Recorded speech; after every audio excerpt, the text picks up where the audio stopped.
Welcome back. In this session we shall discuss acclimatization, right. When a sea level resident goes to high altitudes over a period of many days, rather than within a short span of few hours, his body develops a variety of abilities to manage the effects of hypoxia present in the high altitude. Now this process of adaptation of our body to the hypoxic effects present in the high altitude is called as acclimatization, right. The principal ways by which acclimatization occur are: number 1, there is increase in RBC count and blood volume. Number 2, there is increase in pulmonary ventilation. Number 3, there is increase in diffusion capacity of lungs. Number 4, there is increase in vascularity in peripheral tissues.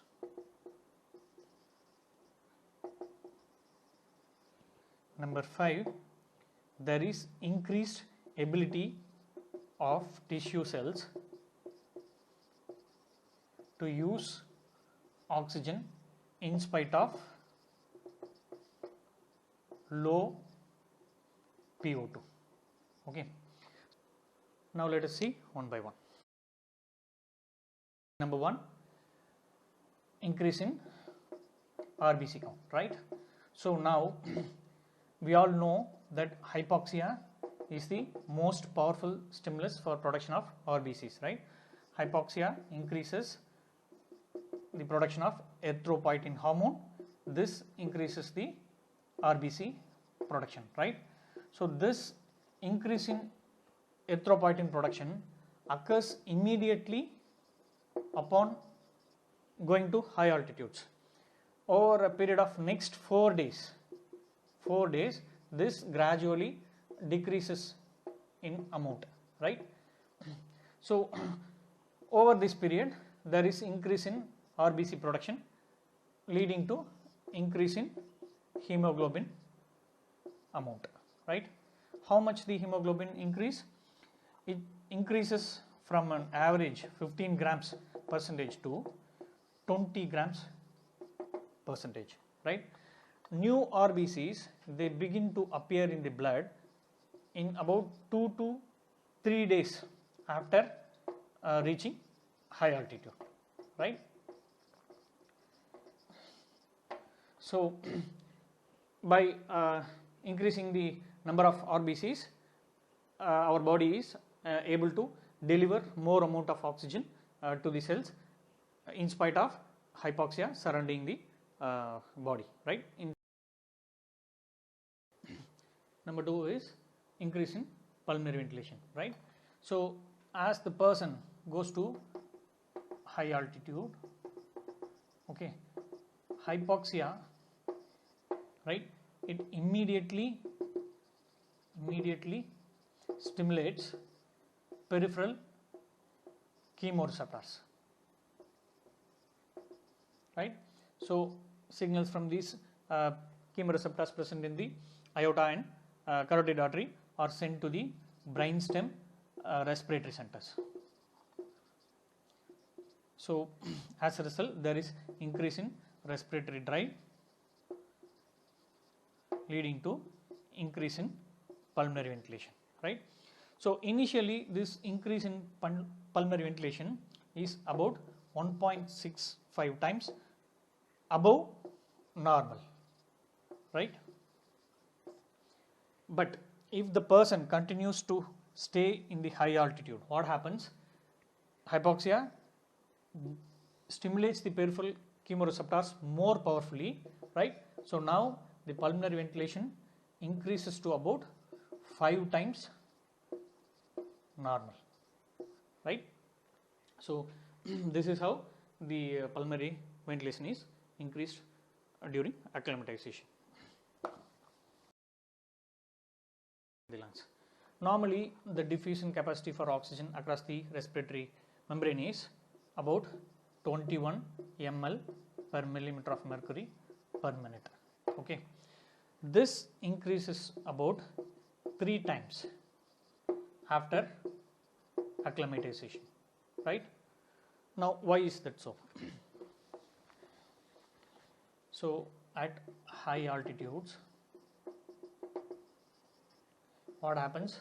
The blood volume increases by 20 to 30%, right? So, this increases the volume of blood present in pulmonary capillaries at a single point in time, right? As a result, the diffusion of gases between the alveolus and the capillary increases, right? So, we have hypoxia at high altitude. So, what does hypoxia do? It increases the pulmonary ventilation, okay, by about 5 times. Okay, this increase in pulmonary ventilation increases the volume of air present in the lungs at a single point in time. Okay, again, this also increases the diffusion of gases between the alveolus and capillaries, right? Again, this hypoxia causes severe pulmonary vasoconstriction, right? So, this increase in the pulmonary blood pressure forces blood to move into more number of pulmonary capillaries which were earlier collapsed, right? Particularly in the upper lung, right? So, now because there is more amount of capillaries open, now the blood available for exchange of gases between alveolus and the blood is also more. As a result, the diffusion capacity also increases. So, these are all the reasons why the diffusion capacity of the lungs increases by about 3 times, right? Number 4 is increase in vascularity in peripheral tissues, right? Chronic hypoxia causes growth of new blood vessels, right, in non-pulmonary tissues,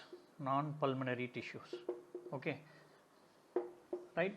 For example, in right ventricle, right, the capillary density increases, right, because of the combined effects of hypoxia and increased workload on right ventricle due to pulmonary hypertension caused by hypoxia, right? So, the formation of the new blood vessels is called as angiogenesis, right? Number 5 is increased capability of the tissues to utilize oxygen much better, right? This is because the number of mitochondria in the cells increases, right? These are all the sites of oxidative metabolism, right?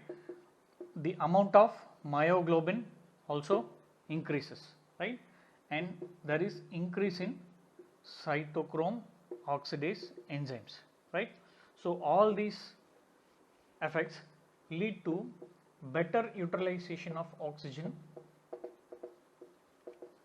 by cells compared to a non-acclimatized person, okay? So, an acclimatized person, he can use oxygen much better than a non-acclimatized person, right?